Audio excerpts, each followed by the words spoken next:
guest this week on Veterans Chronicles is U.S. Navy veteran Jack Holder. He is also a survivor of the attack on Pearl Harbor from December 7th, 1941, and we're honored to have him here today on Veterans Chronicles. Sir, thank you for your time today. Thank you, sir. Appreciate it very much. Well, let's start at the very beginning. Where were you born and raised? I was born in a small town by the name of Gunter, G-U-N-T-E-R, 35 miles northeast of Dallas. At what point did you join the service? I joined the service when I could no longer stand the farming life. My father was a farmer, and I soon learned it wasn't for me. April the 24th, 1940, fresh out of high school, I joined the Navy. Why the Navy? Why the Navy? Well, I had seen a little literature on how to join the Navy and see the world, so it looked pretty intriguing to me. Okay, and after you signed up, where did you go? I signed up, boarded the train in Dallas, and headed for San Diego boot camp training. And how did you get to Pearl Harbor? How did I get to Pearl Harbor?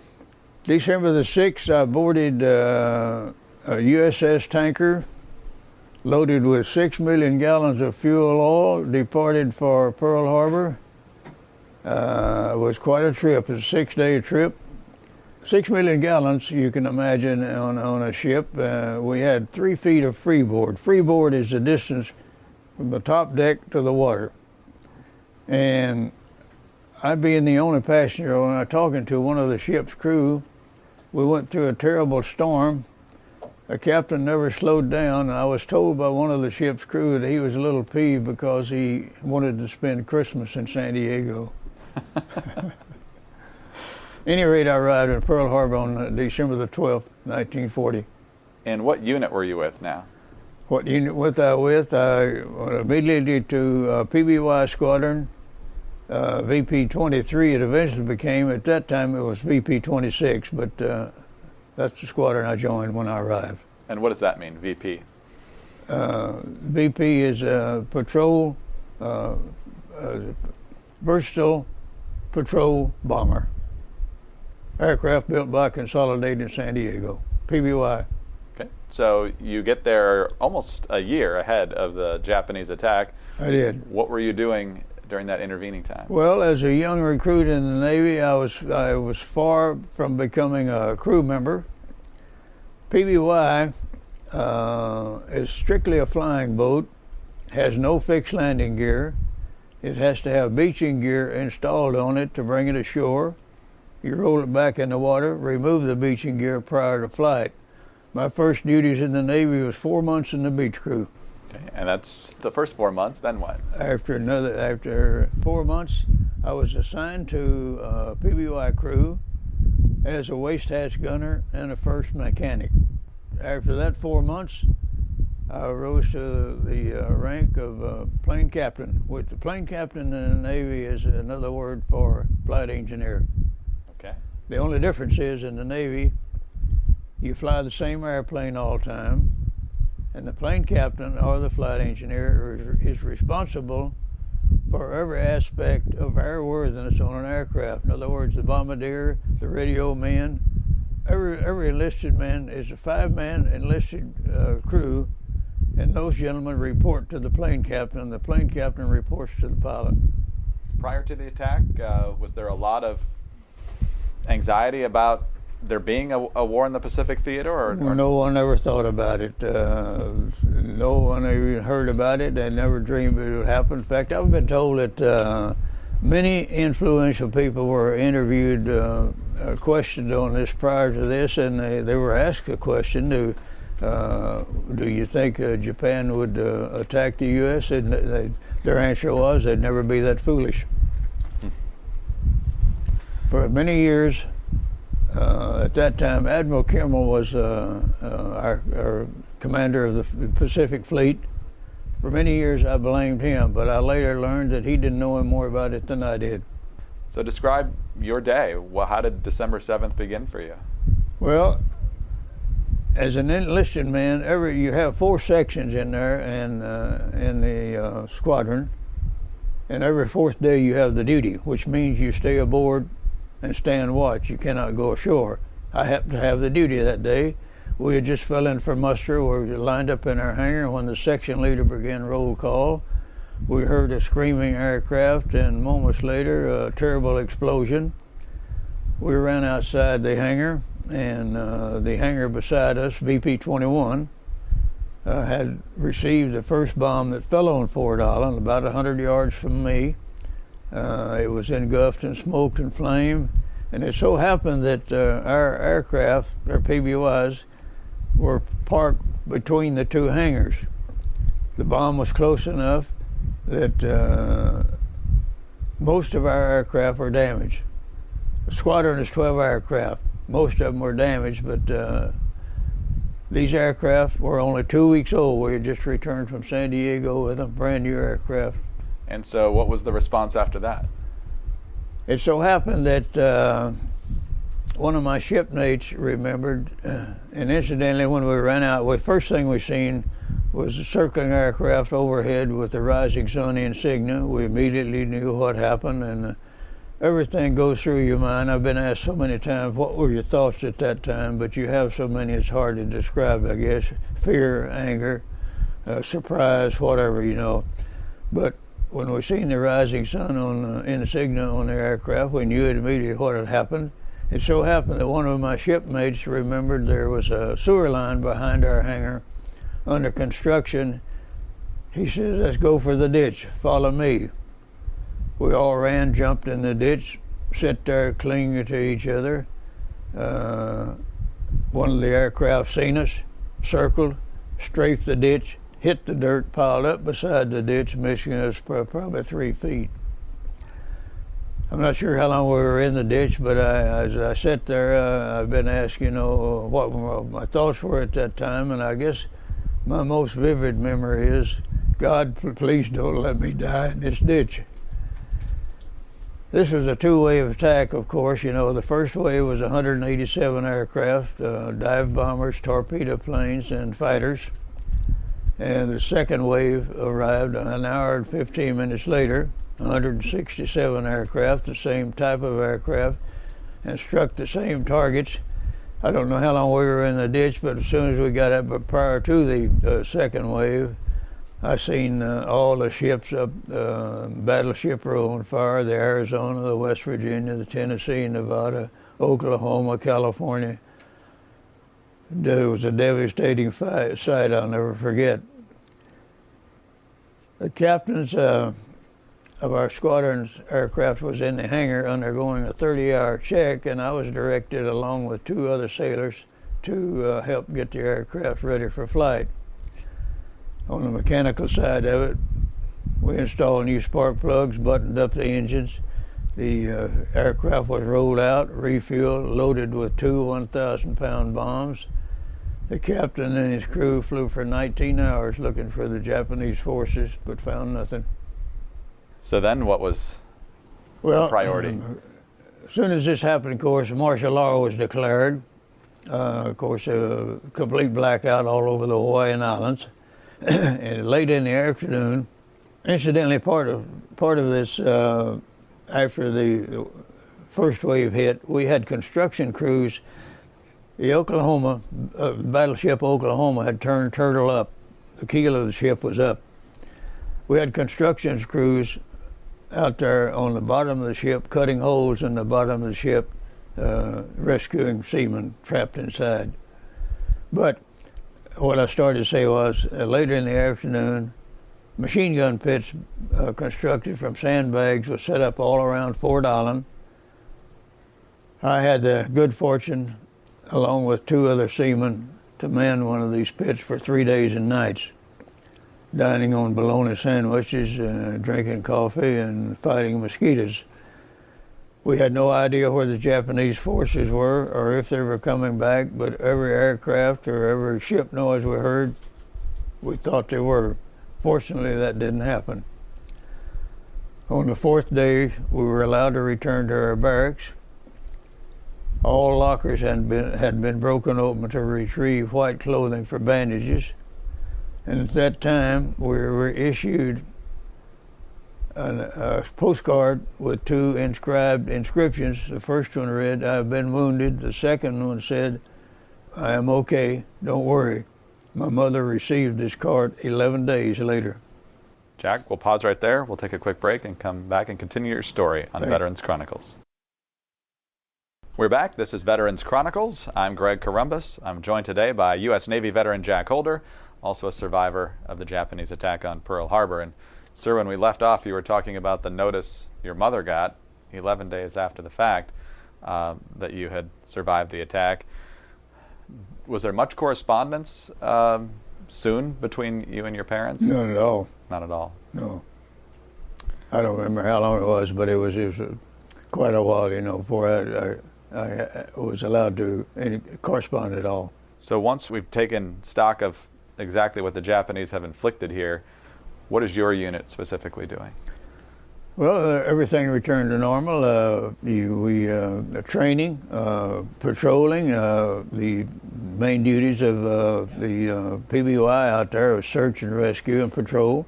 We returned to our normal duties of patrol around the Hawaiian Islands. Immediately after the war started, President Roosevelt called his military staff together, and he says, I want you to devise a plan to bomb Tokyo. He was advised as well, it's impossible, Mr. President. We don't have any aircraft with that capability. He managed to get up out of his wheelchair, and he says, don't tell me it's impossible. They came up with the plan with, which entailed at that time, Lieutenant Colonel Jimmy Doolittle. He was told to put together a group of capable flyers and start training in the B-25 on very short field takeoffs and landings. He lined up a group of men. He says, men, we're going on a mission. I cannot tell you what the mission is, but we're going on a mission from what you probably won't return. If you still like to go, please step forward. Every man did. On April 2nd, after completion of training, they were moved aboard the USS Hornet and were then told that their mission was to bomb Tokyo. April 18th, en route to Tokyo, but 650 miles from Tokyo, and also 250 miles short of their planned launch point, the Enterprise and the Hornet was spotted by a Japanese fishing vessel. Admiral Halsey said, well, I know our position has been reported. He turned both ships into the wind and flank speed, launched 16 B-25s. They all reached their target, dropped their bombs, but due to their early launch trying to reach their destinations in China, several crashed. One gentleman died when he bailed out of the aircraft. 2 died in the crash. 8 were captured. 3 were executed. Immediately after the raid, Naval Intelligence began receiving messages using coded messages using the letters AF and AO. We had broken the Japanese code to a point they knew what the letters meant, but they could not ascertain which one. They knew that one meant the Aleutian Islands, the other Midway, but they couldn't tell which one. Chief of Intelligence told Admiral Nimitz, he says, I've devised a plan to find out what they mean. He says, we'll send out an uncoded message saying Midway has just had a freshwater condenser failure. The Japanese took the bait. They sent out a coded message saying AF has just had a freshwater condenser failure. We then knew what they meant, but they still did not know if their intention was to hit Midway or the Aleutians. Nimitz thought that he believed it would be Midway. Washington was not convinced. They sent a courier out to talk to Nimitz and says, what if you're wrong? He says, did Washington send you out here to tell me not to go to Midway? The courier said no. He says, then you return to Washington. He then sent a small task force to the Aleutian in disguise and sent the rest of the task force to Midway. He positioned the carriers in one location, rest of the fleet in another. And May the 26th, my squadron and 2 others were on the way to Midway, began our search for the Japanese fleet. We found them 450 miles from Midway, and I happened to be in the 2nd aircraft to spot this armada approaching Midway. June the 4th, they hit.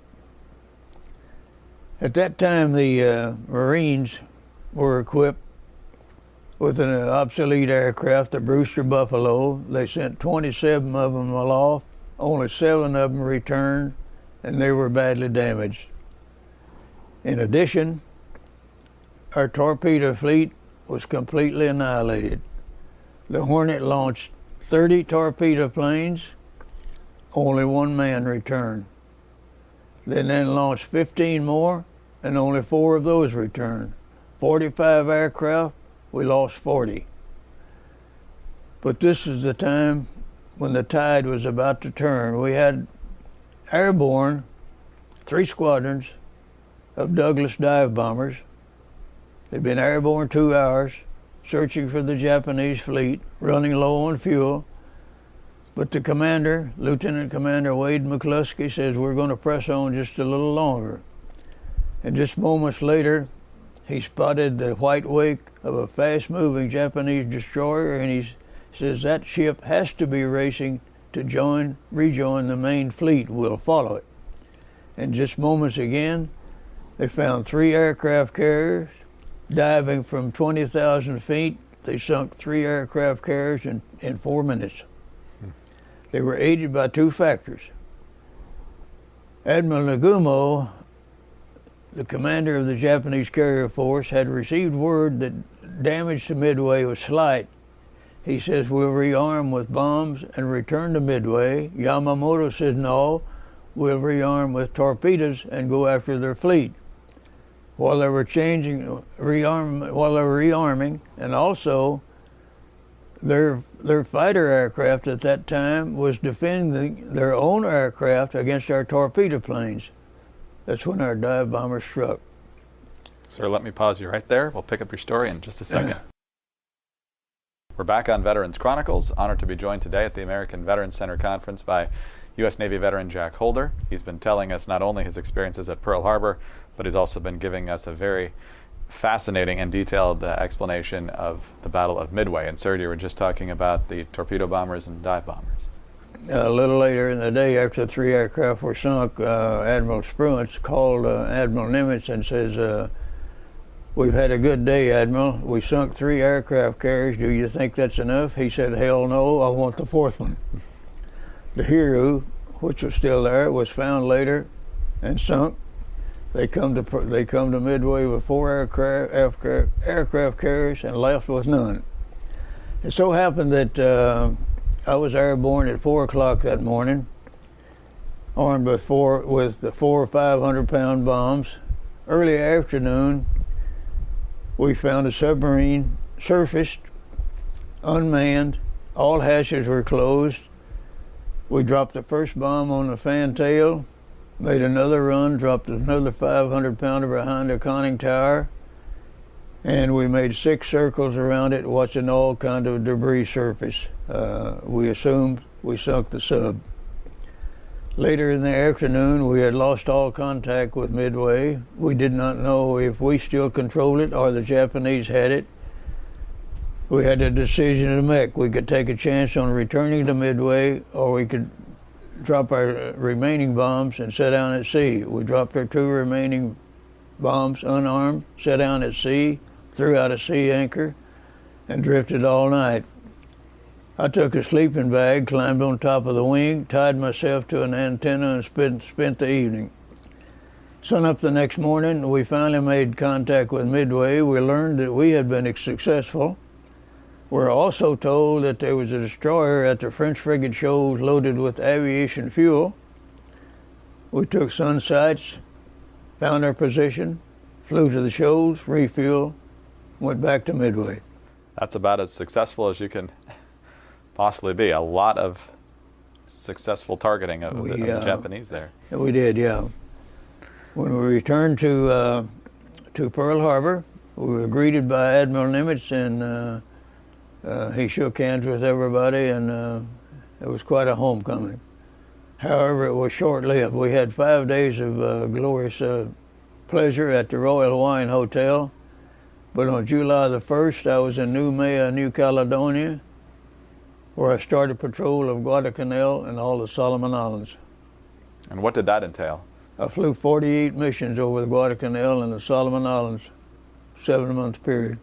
And what kind of engagement, if any, did you have? We had many engagements. We did not sink any submarines or anything, but our duties in the PBOI, search and patrol and anti-submarine patrol. We did all that. We reported Japanese shipping. We acted as an intelligence crew. And who did you report to? We reported back to the home base. How much recon could you do? Was it easy to collect information? PBOI? Yeah. Well, it was originally built for search and rescue, but after the war started, it was used for everything. Torpedo runs, bombing runs, what have you. That was obviously one of the more intense battles of the Pacific Theater. It was. We returned every day, most every day, with bullet holes in the aircraft. Sometimes returned on one engine. It was pretty gruesome. How often did you have to fire at them? Well, not every day. Not every day you were there, but I would say probably 20% of the flights. Did you feel like you were at an advantage or a disadvantage in your planes in those situations? Well, depending on how you were attacked and so forth, or how many enemy planes there were.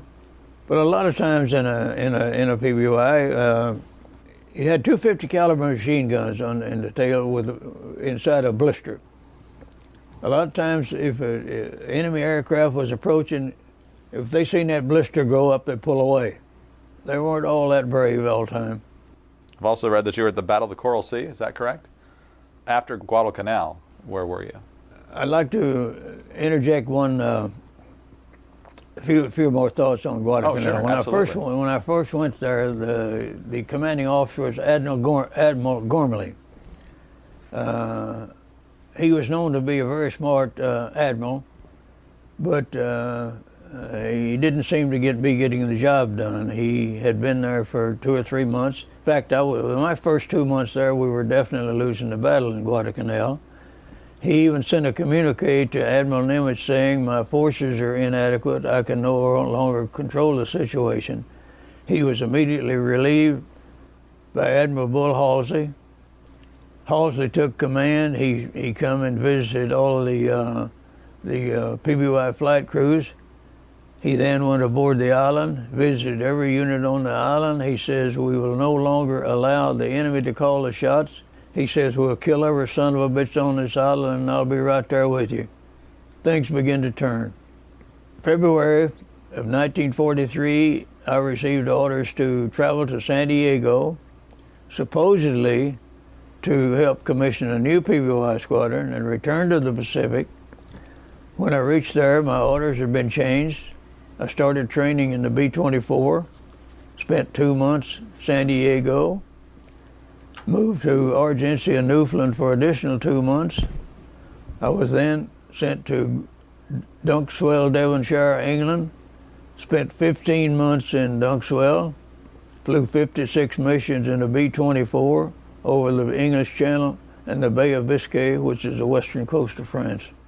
Were you surprised that you were sent to the European theater? Yeah, very much. There's very few people that participated in both theaters. It so happened that before our arrival, the channel, full of German subs, of course, was patrolled with PBOIs. But they figured they needed more gunpowder. We had 5 squadrons of Navy B-24s that went to Dunkswell. We flew 657 missions over the channel, sunk 8 submarines, and damaged 4 more. It's a very different mindset, I'm guessing, between the two different type of... Completely different. Completely different aircraft, completely different. Incidentally, while we were there, enlisted men in the B-24 had to wear a Royal Air Force uniform with an American flag sewn on the left sleeve. The chambray shirt and dungarees worn by an enlisted man in the Navy was not recognized as a uniform. If we'd been captured, we could have been shot as a spy. Which did you prefer, the PBYs or the bombers? Oh, the B-24. Yeah. The PBY is a great airplane, but you're talking about a completely different aircraft there. Talk about your crew. What kind of crew did you have? I had a great crew. In the Navy, this was an 11-man crew, 3 officers and 8 enlisted men. And then on the bombers? You had the pilot, co-pilot, navigator, 2 radio men, bombardier, plane captain, 2 waist hatch gunners, a tail gunner, and a tunnel gunner. What's the most harrowing experience you had with the B-24? Because those were targeted pretty heavily. Well, we could go on here for several hours on that. The B-24, I was not only the plane captain, the flight engineer, but I was also the top turret gunner. In the patrol over the channel, a lot of cloud cover, of course, but we encountered many Messerschmitt 109s, the German fighter. You could dive into a cloud to get out of, to avoid the attack or something, but a lot of times when you come out the other side, the fighter will be on the other side waiting for you. It so happened one time when we done it, when we come out the other side, there was a Mimi 109 passing right in front of us. All I had to do was squeeze both triggers. I didn't even have to move the gun turret. It was a joyous feeling. What's that like when you do it for real? Well, you know it's either you or him, so it's quite exciting. You stayed in Europe for the remainder of the war? No, I stayed there until late June 1945. Was transferred to Chincoteague, Virginia to help commission a new B-24 squadron. The war was dwindling down a little at that time. The squadron was never commissioned. I spent a year there as plane captain. Was transferred to Pensacola, Florida, to PB-4Y2 squadron, which is the Navy's version of the B-24. And different, it had a larger engine, had a single tail, a little longer range and so forth, but this aircraft never seen much action. I spent a year there just as plane captain, but did not go back into conflict anymore. My last year then, I was transferred to Patuxent River, Maryland. I was plane captain on what the Navy called the R-5D. In civilian life was the DC-4, Douglas DC-4. Just a couple minutes left in our conversation, Mr. Holder, and I just want to get some big picture thoughts from you, because obviously you've been a witness to history and a participant in history. First, Pearl Harbor. What do you think of most when you think of what happened that day and the impact it had on you and our nation? Well, you know, as I reiterated earlier, you know, for years I blamed Admiral Kimmel, but I now know that was not true. But we had 5 listening stations set up around the world. 2 in San Francisco, 1 in Seattle, 1 on Wake Island, 1 in the Philippines. FDR and Admiral Stark were briefed every morning on the position of the Japanese fleet. They knew exactly where they were.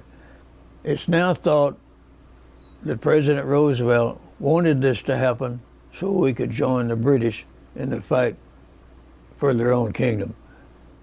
And even though we lost all those lives, it might have been a blessing in disguise. So what would have happened if we had allowed Hitler to take over England? That's my thoughts on it. Would have been a very different world. Yes, it would. For sure. We could either be speaking German or Japanese. Mm-hmm. Without question. Without question. When you think of other things that you were part of, Midway, Guadalcanal, and the European theater, what comes to mind first? What are you most proud of? Well, you know, after Pearl Harbor, you know, there was so much resentment, so much anger, and so forth, and understanding, you know, misunderstanding, I guess. But when we turned the tide in Midway, it was a relief. It was a great pleasure, and it's gone down in history now as one of the greatest naval battles of all time. Admiral Halsey said if we had lost Midway, It would have prolonged the war by many months. If we'd lost Midway and Guadalcanal, we could possibly have lost the war. So to know that you had a role in those absolutely critical battles. I'm very happy about that. I'm very happy that I'm still here to talk about it, but I'm glad that I played a small part. How important is it to you to tell your story and to make sure that people of all generations understand the price of freedom? Until about 5 or 6 years ago, I never even told my golfing buddies that I was a World War II veteran.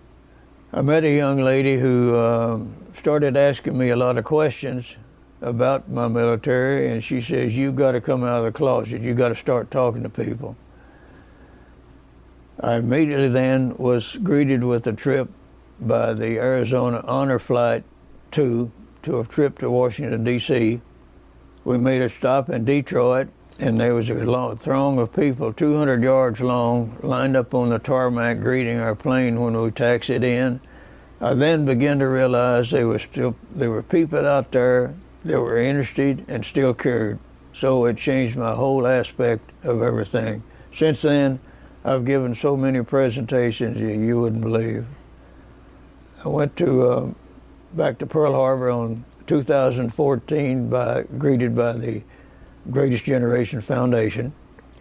And the gentleman that put up the money for our trip out there was a gentleman by the name of John Reesig, the president of Chives in Austin, Texas. He rode with me in the parade in Honolulu. And he says, "When we get back, I want you and your fiance to come to Austin to visit me." We went down. We had a podcast there that he had, and he had the governor of Texas there, Rick Perry, who sat in on the podcast. When I returned, I received an email from the governor's aide, said they wanted me in Dallas on stage with the governor when he announced his candidacy for president. I was there. And another industry, Matthew Apparels, which is a highly respected manufacturer of sports clothing in Huntington Beach, California, had seen the podcast in Texas. He sent me 6 beautiful golf shirts. I called him to thank him. He invited me to Huntington Beach to do a presentation there. So I've given presentations all over the country. Well, we thank you for coming to Washington and to the conference, and we thank you very much for sharing your thoughts with us here on Veterans Chronicles. I certainly appreciate it, and thank you very much. Jack Holder is a veteran of the U.S. Navy, survivor of Pearl Harbor, and of both the Pacific and European theaters in World War II. I'm Greg Columbus reporting for Veterans Chronicles.